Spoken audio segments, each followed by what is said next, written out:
అందరికీ నమస్తే. నేను మీ ప్రవీణ్ సుంకరి. Welcome to our channel. మనకు తెలంగాణలో పండుగ అంటే ముక్క చుక్క, ఈ రెండు లేకపోతే అసలు పండుగనే కాదు. అందులో మనలో ఫస్ట్ ఉంటారు అంటే దావతు, మర్యాద, ఇంతజాం. ఆ లెక్కకు అసలు ఇంతే పోనే పోడు. అయితే రీసెంట్గా వచ్చినటువంటి ఒక రీసెర్చ్, ఒక సర్వేలా ఏం తేలిందా అంటే ఇండియా మొత్తంలో, భారతదేశం మొత్తంలో అత్యధికంగా మద్యం వినియోగం చేస్తున్నారు. అంటే మందు తాగేటోళ్ళు తెలంగాణలో ఉన్నారు, నెంబర్ 1 ప్లేస్ అట. సగటున ఒకరు 3,000 నుంచి 30,000 వరకు సంవత్సరానికి ఖర్చు చేస్తున్నారు. భారతదేశంలోనే అన్ని రాష్ట్రాల కంటే ఇది ఎక్కువ అని చెప్పేసి ఒక సర్వే వచ్చింది. సరే, మరి ఇప్పుడు ఇవాళ కొత్తగా తాగుతున్నారా? ఈ సంవత్సరమే కొత్తగా తాగుతున్నారా? పోయిన సంవత్సరం తాగలేదా? అంతకుముందుకు 5 ఏళ్ళు తాగలేదా? అంతకుముందుకు 5 ఏళ్ళు తాగలేదా? తెలంగాణ రాకముందుకు తాగలేదా? అంటే ఆ డ్రింక్, ఆ మద్యం తీసుకోవడం అనేది ఇక్కడ కల్చర్లో ఒక పార్ట్ లాగా భావిస్తారు. ఒక మర్యాద, ఒక బావ వచ్చినప్పుడు, ఒక చుట్టం వచ్చినప్పుడు, ఒక దోస్తు కలిసినప్పుడు, ఒక చెడు కార్యం జరిగినప్పుడు, ఒక మంచి కార్యం, శుభకార్యం జరిగినప్పుడు మద్యం తీసుకోవడం అనేది, మందు అవడం అనేది ఒక అలవాటు లాగా, ఒక దాని ఏమంటారు, ఒక సాంప్రదాయం, ఒక పద్ధతి, ఒక మర్యాద లెక్కన ఇక్కడ భావిస్తారు. అయితే ఈ 18 నెలల కాలం, 20 నెలల కాలం నుంచి తలసరి మద్య వినియోగం పెరిగింది. దీనికి కారణం ఏంటి అంటే ఇబ్బడి ముబ్బడిగా వైన్ షాపులు పెరిగినాయి, బెల్ట్ షాపులకు అడ్డు అదుపు లేకుండా పోయింది. దీంతో పాటే కొత్తగా బీర్ కేఫ్లని, ఇంకా ఊర్లలో వైన్స్లు ఇంకా పెంచబోతా ఉన్నారని చెప్పేసి ఇప్పుడు ఈ దసరా, వచ్చే దసరాకి టెండర్లు తీసుకుంటారు మళ్ళీ. సో దీనికి సంబంధించి ఒక సంచలన విషయాలు ఒక సర్వే వచ్చింది.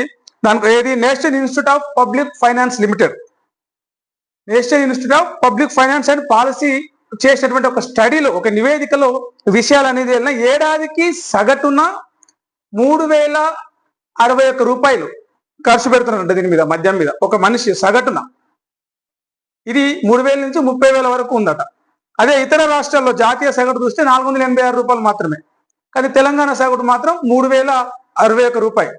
దేశంలోనే ఇది అత్యంత ఏమంటారు, ఎక్కువ ఖర్చు పెడుతున్న రాష్ట్రంగా మన రాష్ట్రాన్ని నిలబెట్టియాలి. ఎందుకు మన అందరం కూడా చప్పట్లు కొట్టాలి, సంబరాలు చేసుకోవాలి. ఇక సిగరెట్ తాగే విషయంలో 5వ స్థానంలో ఉన్నమాట మనం. ఇంకా కొన్ని డీటెయిల్స్ చెప్తే మీకు, ఆదాయం పెరుగుతుంది, వీళ్ళు పని చేసేది పెరుగుతుంది, పని పెరుగుతుంది, ఆదాయం పెరుగుతుంది. అట్ ద సేమ్ టైం ఈ ఖర్చు కూడా పెరుగుతుంది, ఆరోగ్యం దెబ్బతింటుంది, మద్యపాన వినియోగం పెరుగుతూ ఉంది. మీకు ఇంకోటి చెప్తా, దీంట్లోనే సంబంధించి ఏ స్థాయిలో ఆదాయం పెరుగుతున్నదో అదే స్థాయిలో మద్యం వినియోగం పెరుగుతున్నది, మత్తు పదార్థాల వినియోగం పెరుగుతూ ఉన్నది. హైదరాబాద్లో మనం చూస్తే రోజుకు కనీసం 1000 కిలోలన్నా గంజాయో, డ్రగ్స్, ఇంకొమ్మను పట్టుబడతా ఉన్నాయి. ఇప్పుడు గ్రామాల్లో కూడా గంజాయి విస్తరించింది, జిల్లాలలో కూడా గంజాయి దొరుకుతుంది. ఒక జిల్లా బార్డర్ దాటి ఇంకో జిల్లా బార్డర్ దాటే క్రమంలో, ఒక జిల్లా నుంచి ఇంకో జిల్లా బార్డర్ దాటే క్రమంలో ఏమంటారు, ఆ సరిహద్దుల కాడ, బార్డర్ల కాడ, చెక్ పోస్టుల కాడ గంజాయి, కిలోల కొద్ది గంజాయి దొరుకుతా ఉంది. అంటే ఇంత పెద్ద ఎత్తున మార్కెట్లోకి, ప్రజల మధ్యలోకి మత్తు పదార్థాలు వస్తుంటే మరి నిఘా విభాగాలు ఏం చేస్తున్నారు, పట్టుకుంటే ఇలా వచ్చినాక పట్టుకుంటున్నారు, రాకుండా చూసుకోవాలి కదా. అట్లనే ఒకసారి చూస్తే బీరు తాగడంలో తెలంగాణ దేశంలోనే మొదటి స్థానంలో ఉందంట. ఇండియన్ మేడ్ ఫారిన్ లిక్కర్ వినియోగంలో దేశంలోనే తెలంగాణ మొదటి స్థానంలో ఉంది. ఇది national institute of public finance and study చేసిన సర్వేలో తేలింది. ఇది గ్రామీణ ప్రాంతాల్లో స్థానికంగా దొరికే మత్తు పదార్థాలు, మత్తు ద్రవ్యాలు, మాదక ద్రవ్యాలు ఏవైతే ఉంటాయో, మద్యం, దేశీయ మద్యం, అదే సారా, నాటు సారా, ఇప్ప సారా అని, కళ్ళు అని, వీటితో పాటు ఈ బీర్, ఇండియన్ మేడెడ్ ఫారిన్ లిక్కర్ ఏదైతే ఉందో దానికి బాగా డిమాండ్ పెరుగుతూ ఉన్నదంట.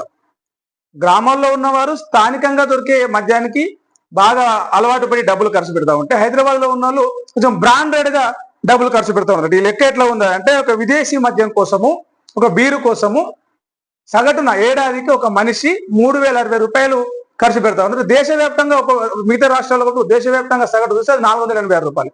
తెలంగాణ ఉంది మాత్రం 3,060 రూపాయలు. గ్రామీణ ప్రాంతాల్లో ఒక్కొక్కరు 518 రూపాయలు ఖర్చు చేస్తున్నారట. ఇక పట్టణ ప్రాంతంలో 624 రూపాయలు. సిగరెట్లు దీనికోసం దాదాపు 500 నుంచి 700 వరకు ఖర్చు పెడతా ఉన్నారు. అంటే ఎక్కడ పోతే తెలంగాణ వార్షిక వ్యక్తిగత వినియోగ ఖర్చు అంటే ఒక మనిషి తెలంగాణలో ఒక వ్యక్తి ఏడాది మొత్తంలో పెట్టే ఖర్చు ఎంత అంటే 57,627 రూపాయలు. ఒక మనిషి సంవత్సరానికి తన కోసం తాను పెట్టుకునే ఖర్చు అన్ని ఛాయ్ కావచ్చు, పాన్ కావచ్చు, అన్నం కావచ్చు, టిఫిన్ కావచ్చు, నీళ్లు కావచ్చు, ఇంకా రకరకాల ఖర్చులు వ్యక్తిగత అవసరాలు ఏవైతే ఉంటాయో వాటి కోసం పెట్టుకునే ఖర్చు 57,627 రూపాయలు. ఇది తక్కువ. ఈ ఖర్చు పెట్టుకునే దాంట్లో చూస్తే మనం దేశవ్యాప్తంగా చూసుకుంటే 13 ర్యాంకులో ఉన్నాం. మరి మందాయ దాంట్లో చూసుకుంటే దేశంలో నెంబర్ 1 ర్యాంకులో ఉన్నాం. ఇది మన ఘనత వహించిన ఘనమైన ప్రజాపాలనలో మనం సాధించిన ర్యాంక్. ఇది సపర్లు కొట్టుకోవాలి ఒకసారి. జాతీయ సగటు 45,227 కంటే ఇది ఎక్కువ. ఇక పట్టణంలో మొత్తం 97,000 రూపాయలు ఖర్చు పెడుతున్నారంట ఒక సగటున ఒక మనిషి సంవత్సరం మొత్తంలో ఖర్చు చూసుకుంటే 97,000. ఇట్లా చూసుకుంటే ఇక తెలంగాణ గ్రామీణ ప్రాంతాలలో సిగరెట్లు, పొగాకు సంబంధించి ఖర్చు పెట్టే ఖర్చు 415 రూపాయలు. ఒక సగటున ఒక మనిషి సంవత్సరానికి 415 రూపాయలు సిగరెట్ మీద ఖర్చు పెడతా ఉంటే దేశం మొత్తంలో సగటు చూసుకుంటే 113 రూపాయలు. అంటే మనము 4 రెట్లు ఎక్కువ ఉన్నాం దేశం కంటే. సో బీడీల మీద 105 రూపాయలు ఒక మనిషి, అంటే ఓలు కూలికి పోయే అన్నలు, మామూలుగా సిగరెట్ అలవాటు అయిన ఊర్లలో ఉండేటప్పుడు వాళ్ళకు బాగా బీడీ అలవాటు. 10 రూపాయలు పెడితే 20 కట్ట వస్తే 20 బీడీలు ఉంటాయి. వాళ్ళు సగటున 100 రూపాయలు, అంటే తక్కువ 100 రూపాయలు, అంటే ఆయన నెలకే 100 రూపాయలు 200 అవుతాయి బీడీలకు. ఇట్లా ఖర్చు పెడతా ఉన్నారు. అంటే ఇది జాతీయ సగటు కంటే తక్కువనే బీడీల ఖర్చు విషయం. కానీ సిగరెట్లు, ఈ గంజాయి, ఈ మద్యం, ఈ విదేశీ బ్రాండ్ లిక్కర్ల విషయంలో మాత్రం మన నెంబర్ 1 స్థానంలో ఉన్నాం. దీనికి కారణం ఇప్పటికే ఇట్లా ఉంటే రేపు బీర్ కేఫ్లు రాబోతా ఉన్నాయి. 3-4 గ్రామాలకు ఒక వైన్ షాప్ రాబోతా ఉంది. కొత్తగా బార్లు తెరవబోతా ఉన్నారు సిటీలలో, హైదరాబాద్లో, పట్టణ రూరల్ ఏరియాలతో పాటు అర్బన్ ఏరియాలో, సిటీలో కాకుండా అర్బన్ ఏరియాలో కూడా బార్లు తెరవబోతా ఉన్నారు. బెల్ట్ షాపులకు విచ్చలవిడిగా మద్యం ప్రవహించబోతా ఉన్నది. సో ఇంకెంత, ఒక నెల మీద దాదాపు 15,000 కోట్ల రూపాయలు ప్రభుత్వం ఆదాయం ఆర్జించాలనుకుంటున్నప్పుడు ఇలాంటి వాటిని ఎట్లా అరికడుతుంది? దేశంలో నెంబర్ 1 కాదు, ప్రపంచంలో కూడా మనం నెంబర్ 1 ఉంటాం. కాబట్టి సర్కారు ప్రభుత్వాలు ఏమున్నా సరే వాళ్ళ గల్లపెట్టి నింపుకోనికే వైన్సులు తెరుస్తారు, బార్లు తెరుస్తారు, బీర్ కేఫ్లు తెలుస్తారు, ఇట్లాంటి అన్ని బెల్ట్ షాపులను చూస్తున్నట్టు వ్యవహరిస్తారు. కానీ ఆరోగ్యం కాపాడుకోవాలన్నా, ఆదాయం కాపాడుకోవాలన్నా దీని మీద పెట్టే ఖర్చు తగ్గాలి. ఇంట్లో కాదు, ఎడ్యుకేషన్లో ఫస్ట్ ఉండాలి తెలంగాణ, విద్యలో ఫస్ట్ ఉండాలి, వైద్యంలో ఫస్ట్ ఉండాలి, ఎంప్లాయ్మెంట్లో ఫస్ట్ ఉండాలి, డెవలప్మెంట్లో ఫస్ట్ ఉండాలి, ఇరిగేషన్లో ఫస్ట్ ఉండాలి. వీటి మీద కాకుండా మనం దీని మీద, అంటే మందు తాగే దాంట్లో దేశంలోనే ఫస్ట్ నిలిచామంటే ఇది మంచిగా ఖర్చు పెడుతున్నాం, మంచిగా బిందేసుకుంటున్నాం అనే దానికి ఒక ఉదాహరణ కావచ్చు. కానీ అంటే ఏమంటారు, ముందుకెళ్లేదానికి ఏమాత్రం ఆస్కారం లేని ఈ ఎదుగుదల, ఈ ర్యాంక్ ఇది. సో ఇలాంటి దాని గురించి మనం బయటపడి ఎడ్యుకేషన్లో ఫస్ట్ రావాలి, హెల్త్లో ఫస్ట్ రావాలి, ఇట్లాంటి దానిలో ఫస్ట్ వచ్చేలాగా ఉంటే అప్పుడు మనం చెప్పుకోవచ్చు. సో ప్రజలే దీని మీద ఆలోచించి ప్రభుత్వాలు ఎత్తుగడలేదో, ప్రభుత్వాలు చేస్తుండేందో మనం గమనించి మన నిర్ణయం మనం తీసుకోవాలి, మన ప్రవర్తన మనం మార్చుకోవాలి. Thank you. మరో వీడియోలో మళ్ళీ కలుద్దాం. చూస్తూనే ఉండండి మన ఛానల్ ప్రవీణ్ సుంకరి. సబ్స్క్రైబ్ చేసుకోండి, సపోర్ట్ చేయండి. Thank you.